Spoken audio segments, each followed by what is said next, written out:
انما الدنیا خلقت لکم وانتم خلقتم للآخرہ، لیکن تمہاری تخلیق ہوئی ہے، تمہیں بنایا گیا ہے، تمہیں پیدا کیا آخرت کے لیے۔ یہ منزل یاد رہے، میرا ٹھکانہ وہ ہے، میرا گھر وہ ہے، میری منزل وہ ہے۔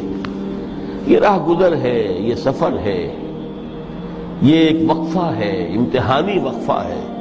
خلق الموت والحیات لیبلوکم ایکم احسن عملا۔ لیکن اب تیسری حدیث سنیے، اور یہ ہے وہ کہ جو اس دنیا کو، جو میں نے شروع میں کہا تھا، بڑی ٹھوس حقیقت ہے، یہ اللہ کی تخلیق ہے، سنجیدہ تخلیق ہے۔ ہم نے کوئی کھیل کود کے لیے تو نہیں بنایا ہے۔ ربنا ما خلقت ھذا باطلا۔ حضور فرماتے ہیں الدنیا مزرعۃ الآخرہ، دنیا آخرت کی کھیتی ہے۔